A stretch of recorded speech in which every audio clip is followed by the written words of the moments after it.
I know those who know me will find that it's shocking to think that Hunter S. Thompson was one of my influences. Unbelievable. I know.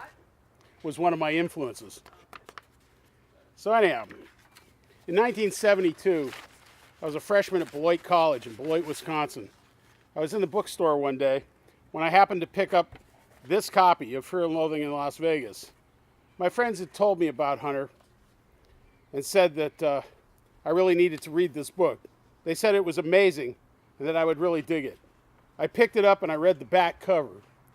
It said we had 2 bags of crass, 75 pellets of mescaline, 5 sheets of high-powered blotter acid, a salt shaker half full of cocaine, and a whole galaxy of multicolored uppers, downers, laughers, and screamers. Also a quarter tequila, a quarter rum, a case of Budweiser, a pint of raw ether, and 2 dozen amyls. But the thing that worried me the most was the ether. There is nothing in the world more helpless and irresponsible than a man in the depths of an ether binge. That was it. I was hooked. I knew I had to read it.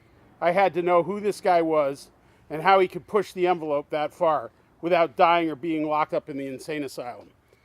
It was one of the few books in my life that I've read all in one sitting. I literally couldn't put it down. Kerouac had opened the door, but Hunter tore the door off its hinges. He lived his life at a pace no mortal racing man could ever hope to keep up with.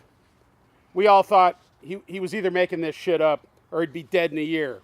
Now here we are 40 years later, looking back on the debris field of a Category 5 intellect. He lasted 35 years longer than any of us could have fathomed. Without a doubt, he was the best political writer of the time. Fear and Loathing on the Campaign Trail 1972 is considered by most journalists who lived through that era to be the best picture of what was really happening. Hunter may have added a few details here and there, but he captured the feel of what was really going on.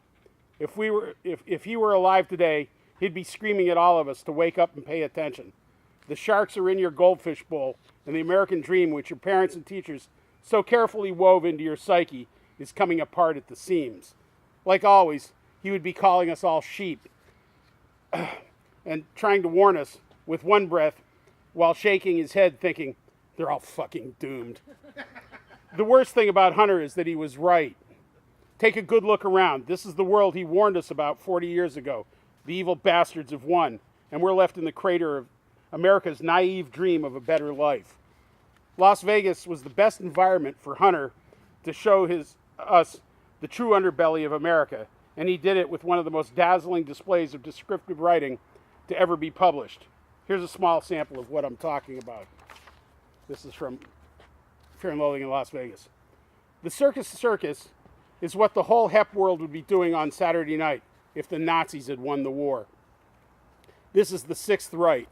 The ground floor is full of gambling tables, like all the other casinos, but the place is about 4 stories high, in the style of a circus tent, and all manners of strange county fair Polish carnival stuff is going on in this space.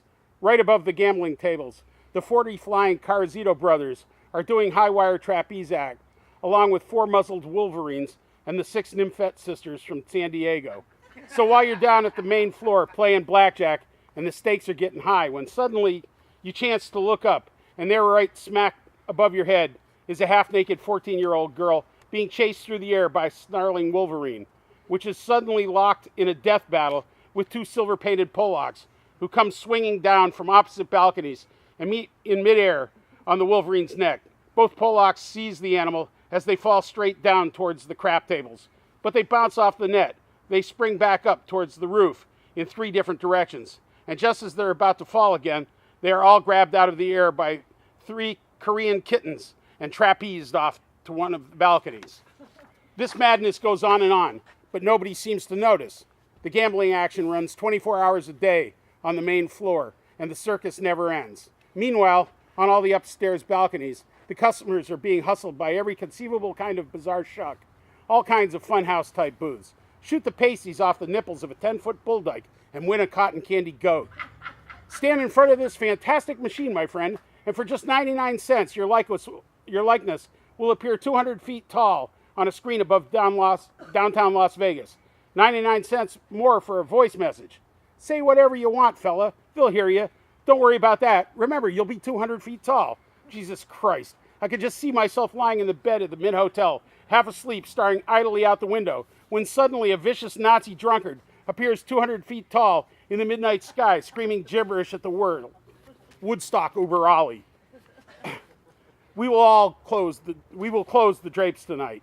A thing like that could send a drug person careening around the room like a ping pong ball. Hallucinations are bad enough, but after a while you learn to cope with things like seeing your dead grandmother crawling up your leg with a knife in her teeth. Most acid fanciers can handle that sort of thing, but nobody can handle that other trip. The possibility that any freak with $1.98 can walk into the circus and suddenly appear in the sky over downtown Las Vegas, 12 times the size of God, howling anything that comes into his head. No, this is not a good town for psychedelic drugs. Reality itself is too twisted. Hunter took us all on that ride, and we were right there with him. Of course, we had always been, we just couldn't see it.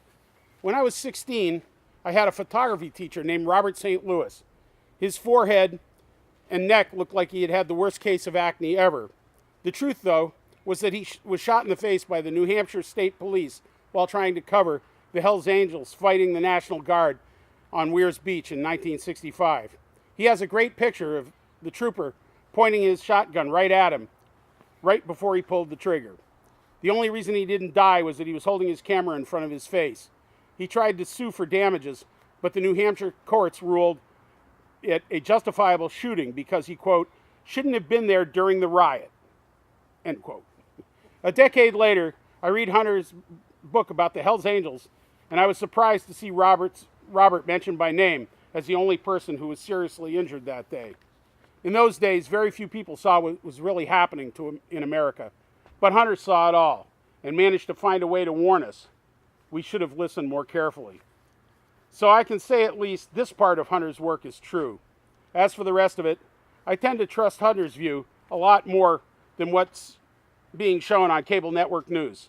And if you believe that Hunter just made it all up, then how do you explain this picture of him taken at 3 a.m. in Caesar's Palace on April 26, 1971, sitting with his attorney, Oscar Zeta Acosta, called Dr. Gonzo in Fear and Loathing in Las Vegas, and author of Autobiography of a Brown Buffalo? You have to ask yourself, who should you believe? Thank you.